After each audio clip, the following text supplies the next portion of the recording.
प्यारे विद्यार्थियों, अनिल जज्बाती का प्यार भरा नमस्कार। आज हम लेकर आए हैं लेखिका रजिया सज्जाद ज़हीर का परिचय। अगर आप मेरे चैनल पर नए हैं तो चैनल को सबसे पहले सब्सक्राइब कर लें, बेल आइकन दबा लें, जिससे कि आपको नई नोटिफिकेशन प्राप्त होते रहें। मैं आपको बता देता हूं, जो रजिया सज्जाद ज़हीर है यह उर्दू की महान लेखिका रही है। इनका परिचय जानते हैं। रजिया सज्जाद ज़हीर उर्दू की कहानी लेखिका है। कौन सी भाषा की? उर्दू की कहानी लेखिका है। इनका जन्म 15 फरवरी सन 1917 को राजस्थान के अजमेर शहर में हुआ था। कहाँ हुआ? राजस्थान के अजमेर शहर में हुआ। कब हुआ? 15 फरवरी 1917 को हुआ। रजिया ने आरंभिक शिक्षा से लेकर कला स्नातक की शिक्षा घर पर रहकर ही प्राप्त की।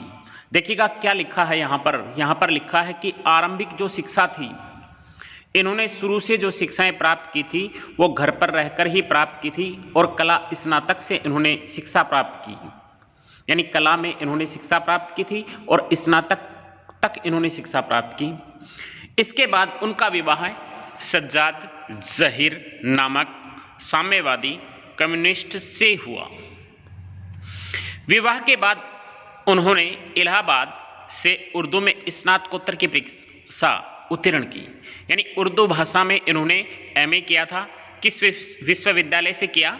इलाहाबाद विश्वविद्यालय से इन्होंने उर्दू भाषा में एमए किया।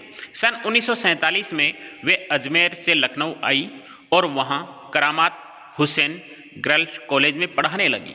किस कॉलेज में? करामात हुसैन कॉलेज में पढ़ाने लगी। सन 1947 में अजमेर से लखनऊ आई थी। आते ही सन 1965 में उनकी नियुक्ति सोवियत सूचना विभाग में हुई। 1965 में उनकी नियुक्ति हुई सोवियत सूचना विभाग में। उनका निधन 18 दिसंबर सन 1979 को हुआ। आधुनिक उर्दू कथा साहित्य में रजिया ने महत्वपूर्ण स्थान बनाया है।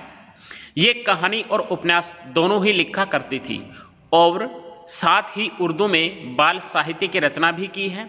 मौलिक सर्जन के साथ साथ उन्होंने कई अन्य भाषाओं से उर्दू में कुछ पुस्तकों के अनुवाद भी किए हैं। रजिया की भाषा सहज सरल होने के साथ साथ मुहावरेदार भी हुआ करती थी। उनकी कुछ कहानियाँ देवनागरी में भी लिखी जा चुकी हैं।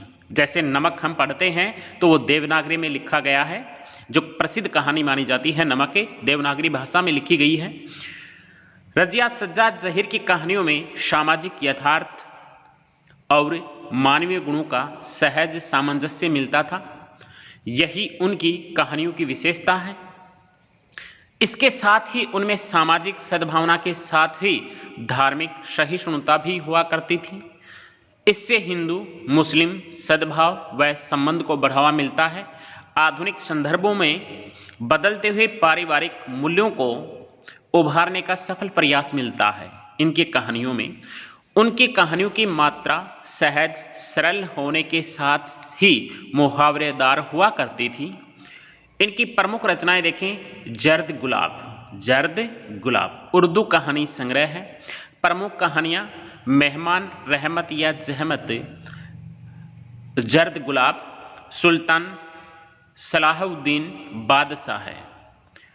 इनको कौन कौन से सम्मान और पुरस्कार मिले थे उनके बारे में भी चर्चा कर लेते हैं। इन्हें बहुत से सम्मान एवं पुरस्कार मिले, जिनमें से कुछ का उल्लेख इस प्रकार से है।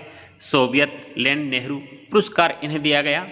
उर्दू अकादमी के द्वारा उर्दू अकादमी उत्तर प्रदेश के द्वारा इन्हें पुरस्कार दिया गया। अखिल भारतीय लेखिका संघ अवार्ड भी इन्हें मिला। मुसनाफिन अवार्ड भी इन्हें दिया गया।